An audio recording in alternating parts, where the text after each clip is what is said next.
Voilà, l'aventure rock'n'roll commence. À partir de là, tout est possible.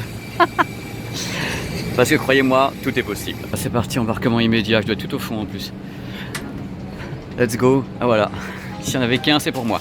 Donc voilà, c'est donc le deuxième avion de la journée, enfin de la nuit, puisque c'est un voyage qui a commencé à 15h à Paris et nous sommes donc le lendemain à 10h30 du matin à Shanghai. Il y a à peu près 2 heures de vol. Moi je suis au taquet parce que je ne sais pas trop ce que je vais voir. Donc j'ai vraiment envie de vous ramener le meilleur de ce que je vais essayer de voir sur place.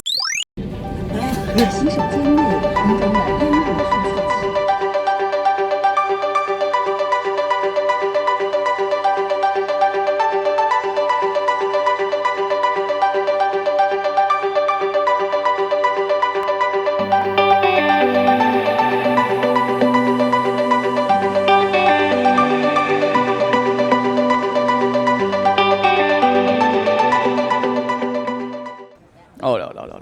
Oh là là là là. Oh là là. Dites-moi pas que c'est pas vrai comment c'est joli ici. Si vous aimez le dépaysement, si vous aimez la high-tech, vous êtes bien tombé. C'est parti, bonjour, bienvenue sur PP World. Je suis à 11 000 km de la France, dans une région qui s'appelle la région de Shandong. Et je suis à Qingdao, une ville de 9 millions d'habitants. Pourquoi suis-je ici? C'est tout simple. Il y a cela quelques années, la ville de Qingdao, enfin la région a décidé d'investir dans la réalité virtuelle et la réalité augmentée. Du coup, ils se sont dit, c'est très bien, on investit, on veut devenir l'incubateur de la réalité virtuelle et la réalité augmentée. C'est leur rêve d'incuber. Ils incubent ces gens-là, ils incubent comme des malades pour attirer les investisseurs, les pays, les idées. Et on va essayer de se rapprocher du show Laval Virtual, qui est un des plus gros shows depuis 20 ans en France. Et en approchant cette ville de Laval, ils se sont dit, ça serait très bien si Laval venait ici en Chine pour créer son propre show avec des entrepreneurs français ainsi qu'avec des Chinois. Et c'est ce qui se produit actuellement. Pour information, le salon se déroule sur 10 000 m², c'est pas rien quand même.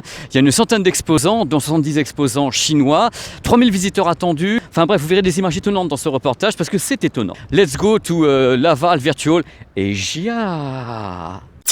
C'est comme en boîte de nuit, ici c'est le carré VIP quoi. Ça c'est le carré VIP où on attend en fin de compte le début de la cérémonie d'ouverture avec les pontes. Et dans les pontes, il y a l'invité d'honneur ici, qui est donc Laurent, qui est monsieur Laval Virtual, qui est un ponte aujourd'hui, qui est le ponte du ponte du ponte. Ça va Laurent? Ça va impeccable. Tant mieux. Et là c'est des pontes du ponte du ponte qui sont là également. Go, c'est parti. La délégation officielle qui est devant moi va donc inaugurer ce salon avec les officiels chinois et les officiels français, européens. Tout le monde est là en train d'attendre. Voici le travail.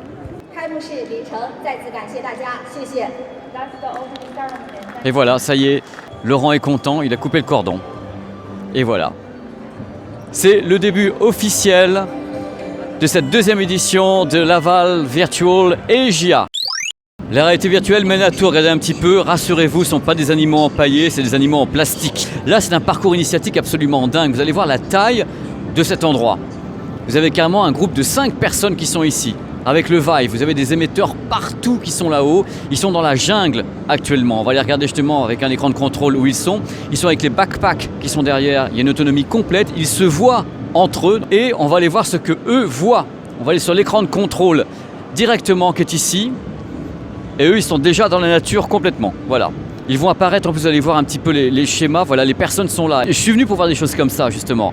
Pour voir un petit peu cet espace absolument incroyable où les gens sont mis en situation. Et en groupe en plus. C'est génial parce que c'est ce que j'attends moi de la réalité virtuelle. C'est qu'on puisse comme ça s'amuser en groupe dans des grandes surfaces et vivre comme ça un jeu de rôle, une initiation, un parcours. Là, la rencontre des animaux, se balader, vivre un autre univers pendant 10 minutes, un quart d'heure, un moment d'évasion complète. C'est ça, et la qualité technique n'arrête pas d'augmenter sur ces produits. Donc ces personnes sont en face d'un T-Rex. Mais encore une fois, je reviens sur un truc dans cette vidéo parce qu'il y a souvent un discours disant est-ce que la réalité virtuelle sera vraiment pour tout le monde, dans le sens marché de masse.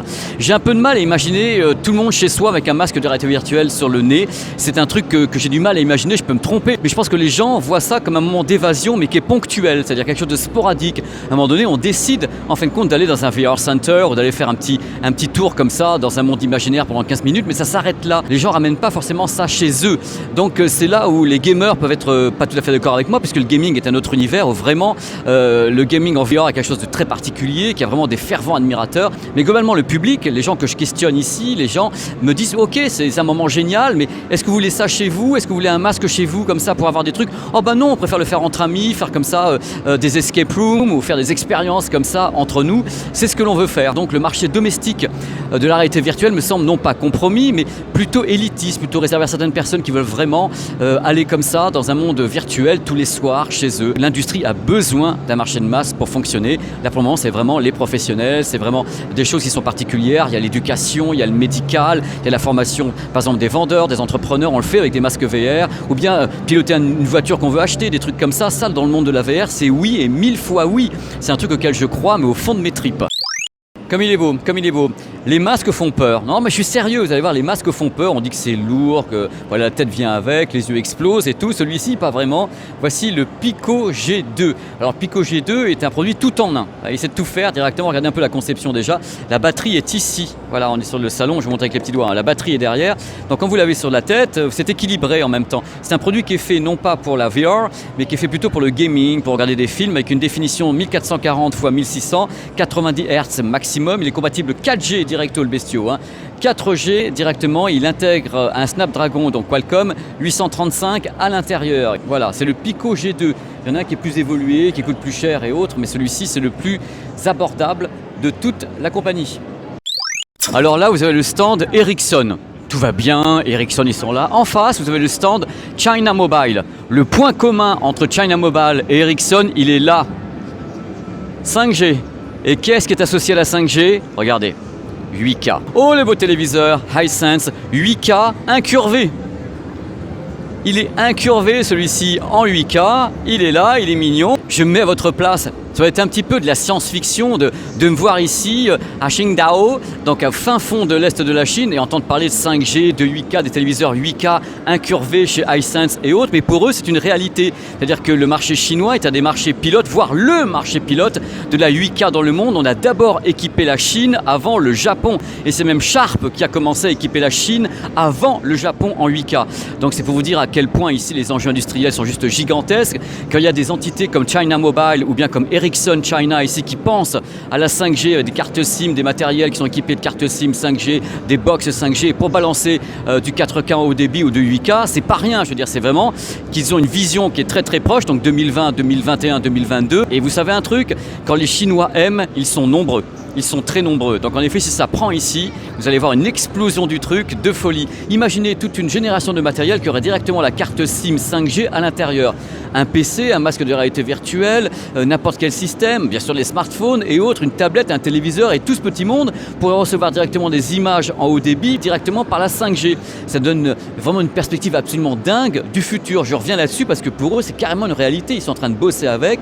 Les gens qui sont à côté de moi, ici sur ce stand Ericsson China Unicom, travaillent avec la 5G sur les matériels derrière, sur les masques VR et autres. Ils sont déjà en train de l'expérimenter à fond. Donc moi, je dis, allez, go, go, go. Et justement, dans ce cas-là, on attend beaucoup de la 5G pour avoir un cloud VR qui soit justement très très performant pour avoir une expérience de gaming ou d'animation, de tout ce que vous voulez en réalité virtuelle ou réalité augmentée avec une meilleure qualité d'image, aucune latence, quelque chose de très très fluide, quelque chose de très très beau. Oh comme c'est beau, regardez un petit peu le concept. Moi je crois en ce concept. Vous avez des grands magasins comme ça qui proposeront bientôt des expériences VR à la demande. Donc vous avez ce genre de kiosque qui est ici, c'est un grand kiosque. Vous avez le masque qui sera là, voilà, les gens le prendront, mettront de l'argent dedans et pourront comme ça s'offrir des séquences ou des séances de VR comme ils le souhaitent. Tout simplement choisir le programme qu'ils veulent, tout simplement comme une sorte de distributeur automatique de séquences, de séances de VR. Je trouve ça plutôt sympa et je crois en ce genre de concept d'une façon étonnante. Là, ça s'appelle le Super Lab, ça pourrait s'appeler n'importe quoi. Et ça, c'est la version chinoise pour les VR Center ici en Chine. Ce que j'aime ici, ce sont les mises en scène. Les mecs, ils sont quand même super créatifs. Regardez le truc, tu fais du canoë, bon, tu te pètes un peu le dos, les jambes, les bras, la tête, alouette. Tu as le canoë qui est ici. Et en même temps, ils t'ont rajouté la séquence émotion avec un truc, un récipient, voilà, qui contient de la flotte. C'est super dur à bouger. Bon, si tu veux laver ton linge, en même temps, c'est cool, mais c'est pour le côté funky. Bon, mais c'est quoi ça? On m'avait promis le patron, le directeur général, le CEO, International, Galaxy et tout le tremblement. Et il est là. Salut Laurent. Salut Pépé. Ça va Laurent? Ça va très très bien. Bah, je m'en doute, on est décontracté parce qu'il faut qu'on explique aux gens, c'est le dernier jour de salon et ça démonte. Tout le monde, voilà, on enlève la moquette et où, donc on a le temps pour parler ensemble. Laurent, on s'était rencontré déjà 2 fois directement à Laval et là on se revoit, mais on n'est pas du tout à Laval parce qu'on était à Qingdao. Alors explique-moi comment la passerelle s'est créée, qui est allé chercher l'autre? Eh bien, ce sont nos amis chinois qui sont venus nous chercher dans le cadre du jumelage entre la province du Shandong et la région Pays de la Loire. Comme la Chine, depuis quelques années, investit assez massivement dans la réalité virtuelle, et en particulier la province du Shandong et la ville de Qingdao, ils sont venus nous rencontrer forcément puisque nous sommes la capitale européenne de la réalité virtuelle. Alors justement, est-ce que eux ici, enfin le district et la capitale chinoise de la réalité virtuelle? Alors c'est effectivement la capitale revendiquée et avérée de la réalité virtuelle en Chine, avec des investissements lourds qui sont réalisés chaque année. C'est plus de 50 millions d'euros qui sont investis par la collectivité dans la réalité virtuelle, et avec l'événement, voilà, où nous en sommes à la 2e édition et qui prend belle tournure avec ce que nous faisons comme travail et puis ce que nos partenaires de Laoshan font également. Donc Laurent, explique-moi, il y a un truc qui m'intéresse, moi, ton ressenti par rapport à ce que tu vis à Laval et ce qu'on a vécu ici lors de cette 2e édition. Est-ce que les choses sont si différentes que ça? Les choses sont quand même encore relativement différentes, hein. On a clairement à Laval les 20 années de maturité et d'expérience qui font de Laval Virtual le plus beau salon du monde dédié à la réalité virtuelle. Restons modestes. Mais ici, il commence à y avoir pas mal d'entreprises qui investissent ces sujets. Alors, je parle d'entreprises applicatives dans l'entertainment, dans l'éducation, mais dans l'industrie également. Ça reste d'un niveau encore un peu inférieur à ce qu'on peut avoir chez nous, mais ils vont très très vite avec les investissements qui sont réalisés. C'est la présence d'entreprises comme Microsoft, avec l'HoloLens très présent sur le salon, HTC également, des marques comme Goertek qui sont principaux fabricants de masques et leur sous-marque Pico. Voilà, enfin tout ça prouve qu'il y a un grand appétit de la Chine. Laoshan et Qingdao sont fer de lance sur le sujet, et nous sommes fiers d'être partenaires de ces acteurs. Côté innovation, tu présentes beaucoup de choses à Laval Virtual, qui est un salon que je connais bien. Est-ce que tu as vu ici des choses différentes, marquantes pendant ces 2 jours? Alors pour être totalement honnête avec toi, j'ai pas vu de choses absolument incroyables, ou en tout cas qu'on n'aurait pas déjà vu à Laval Virtual, soit cette année, soit dans les années précédentes. Mais la Chine travaille beaucoup sur ce sujet, et je pense que d'ici quelques temps, il faut leur laisser un tout petit peu de mois, voire d'années, mais nous aurons des innovations ici que nous n'aurons pas en Europe. Bon, d'accord, mais moi il y a aussi un truc que j'ai vu, que j'ai pas forcément vu chez toi, parce qu'on est là pour en parler ensemble. Ici, ils ont quand même balancé plein d'infos sur la 5G, plein d'infos sur le 8K, justement, avec Ericsson qui était ici, avec China Mobile. C'est des choses que, pour moi, ne sont pas très abordées en France, donc je ne suis pas d'accord avec toi sur la totalité. Il y a des trucs qui sont un peu différents ici par rapport à l'infrastructure qui est différente de la France. Tu as raison, c'est vraiment la 5G est présentée en Chine comme le vecteur principal de développement de la VR, et quand on parle du développement principal de la VR grâce à la 5G, je pense à la VR sociale, c'est-à-dire la capacité à nouer des liens entre les gens. Il faut du débit qui assure.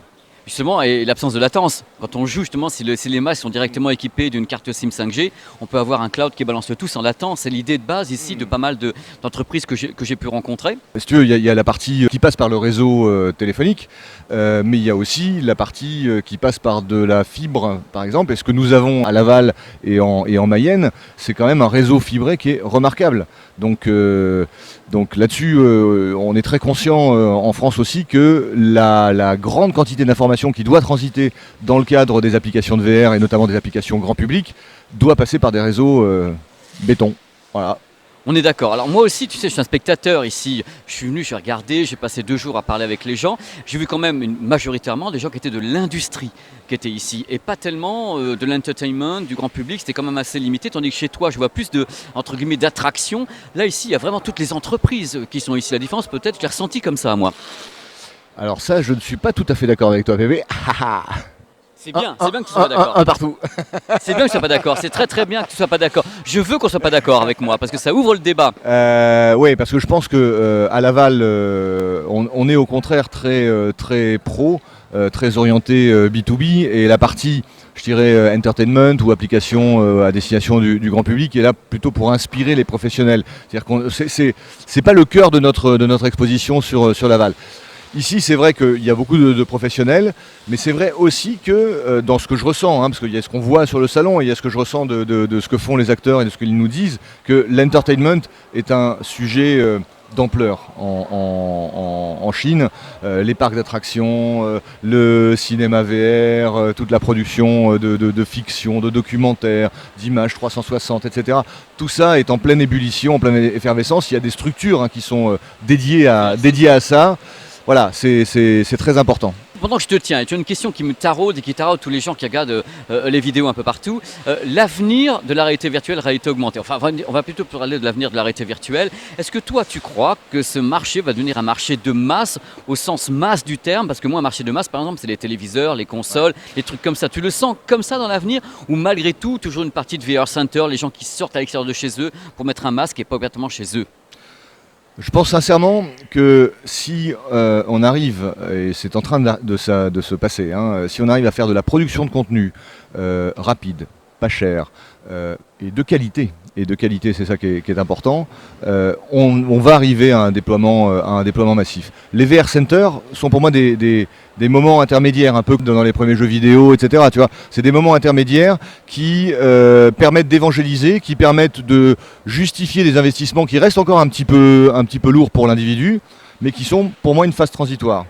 Et par rapport à ce que tu disais sur les écrans, mon espoir et mon espérance par rapport à la VR, c'est que on passe, tu vois, d'une histoire où l'écran se rapproche de plus en plus des yeux, l'écran de cinéma, puis l'écran de télé, puis l'écran de ton ordinateur et de la tablette, puis le smartphone. Tout ça, en se rapprochant de tes yeux, je crois que la VR va être le vecteur de réouverture du social, en passant par des univers virtuels, mais en allant vers beaucoup plus de social que ce qu'on a aujourd'hui avec les smartphones. Si je résume, en fin de compte, le fait de mettre un masque et de s'isoler du monde, ça t'ouvre sur le monde. Paradoxe, on va voir. Non mais moi je ne demande qu'à voir, encore une fois, je suis dubitatif, je suis ici pour apprendre, pour voir, je suis un observateur. Personnellement c'est vrai que j'ai plutôt l'impression que le public n'a pas envie d'avoir un masque à domicile de façon massive, il faut vraiment donner des bonnes raisons pour l'avoir. Et c'est là où je me pose la question pour les années à venir, je crois à la VR, mais je crois toujours à la difficulté de la faire pénétrer en masse dans les foyers. Je pense que la Chine est un petit peu différente, je les vois ici réagir différemment. Oui, alors ils réagissent différemment parce qu'ils ont une capacité de déploiement de ces outils qui est incroyable. Enfin, j'ai visité des universités où sur chaque bureau de chaque étudiant, il y avait un masque de réalité virtuelle à côté de l'ordinateur, tu vois. Donc ils ont cette capacité à déployer massivement les outils. Mais je suis d'accord avec toi sur le fait qu'effectivement, aujourd'hui, quand on se met dans un masque de réalité virtuelle, on est évidemment coupé du monde. Pas de vous, mais on est coupé du monde. Mais je crois aussi que ces outils vont évoluer, ils vont changer. On va aller vers des outils qui vont être peut-être plus mixtes entre la réalité augmentée et la réalité virtuelle, entre le passage de la réalité réelle à la réalité virtuelle. Et ça va permettre de gérer cette impression d'isolement, je pense. Bon, Laurent, il y a un truc que j'aimerais savoir quand même. Ça t'apporte quoi pour Laval Virtual en France d'être ici? Quelles sont les retombées que tu as en France? Alors Pépé, les retombées sont déjà directes. En fait, par la collaboration, on arrive à faire venir à Laval des exposants chinois de qualité et ça fait des clients directement pour le salon français. Ensuite, ça nous permet d'occuper un terrain asiatique, ce qui est important à l'échelle de la concurrence internationale, d'occuper un terrain qui est en pleine émergence, qui avance très vite, et c'est important de faire ça aussi. Et puis ça permet de commencer à accompagner les acteurs de la réalité virtuelle, réalité augmentée, français et européens vers le marché chinois. Notre bureau, en l'occurrence représenté par Charlène Yao, s'occupe de ça, c'est-à-dire d'aider les entreprises qui souhaitent commencer à explorer le marché chinois qui est juste énorme et pour lequel nos entreprises ont de l'avance, venir les aider à explorer ce marché, rencontrer des acteurs industriels, rencontrer des investisseurs le cas échéant ou des partenaires. Voilà, donc on fait ça et puis c'est aussi le principe dans le cadre du développement économique pour la région Pays de la Loire et Laval en particulier, d'essayer aussi d'attirer des entreprises chinoises suffisamment matures pour créer une filiale en Europe et nous les espérons évidemment à Laval. Alors, autre question que j'ai vraiment envie de te poser, est-ce que c'est renouvelé pour une troisième année, cette petite collaboration, aventure? Oui, ça va être renouvelé pour une troisième année. La date n'est pas encore fixée, mais ça devrait l'être dans le mois qui vient. Bon, autrement, pour Laval Virtual, notre Laval Virtual bien français, la prochaine édition, c'est quand, Laurent? Eh bien, ce sera du 20 au 24 mars et je vous donne rendez-vous à tous sur le sol de Laval. Merci à nouveau et puis bravo. Ça. Attends, on est d'accord, ça nous fait quelque chose. On va marquer Laval Virtual Asia alors qu'on est en plein milieu de Qingdao. Exactement, ça fait oui, un petit brin de fierté. La région Pays de la Loire, le département de la Mayenne, l'agglomération de Laval portent les couleurs du savoir-faire de la VR en France. Tout est dit. Eh bien, je te remercie, Laurent. J'y crois pas. Il t'a vendu la région, la réalité virtuelle, les grues à côté. Il t'a tout vendu, il t'a tout donné. Merci, Laurent. Mais il est incroyable. J'ai plus rien à rajouter après ça. Si on va faire une conclusion quand même. Ciao. Voilà, c'est fini, cette vidéo est terminée, ce reportage ici en Chine à Qingdao est terminé. J'en tire personnellement quelque chose d'extraordinaire, c'est que j'en tire une expérience. J'ai vu comme toujours des gens qui étaient hyper dedans, c'est-à-dire qu'ils sont vraiment hyper concernés, hyper envie d'avancer, des projets de tous les côtés, on sent que c'est bouillonnant. Ils ont peut-être pas toujours la thune pour faire les choses, c'est-à-dire qu'on a vu quand même des stands où on sentait qu'il n'y avait pas l'argent pour faire tout ce qu'ils voulaient au niveau des matériels et autres, mais on a l'impulsion, on a ces gens qui croient à la réalité virtuelle, qui croient en la réalité augmentée, et ça c'est beau à voir tous ces professionnels de tous les côtés qui sont réunis ici, donc à l'est de la Chine pour parler réalité virtuelle, parler avenir, parler 5G, parler 8K, c'est super beau à voir. Les mecs sont soudés, on vit que ça fonctionne, et c'est vrai qu'ici en plus la région ici a mis beaucoup d'argent sur le tapis. J'espère que ce reportage vous a plu. Allez, je vous embrasse très fort, à très vite. Je vais mettre des lunettes de soleil parce que là c'est pas possible, il fait super trop beau quoi, à Qingdao, dans la région de Shandong. Je sais toujours pas parler chinois, je me fais foutre de ma gueule partout, mais j'assume complètement. Allez, des gros bisous. À très vite sur cette chaîne PP World. À très vite. Bon, on va visiter ce salon. Voici Alice. Salut Alice. Alice va être mon interprète parce qu'elle est étudiante ici, en 4e année de français. Et comme c'est écrit en chinois partout, j'ai besoin d'une interprète et Alice est super gentille. On y va Alice? Oui. Allez, c'est parti.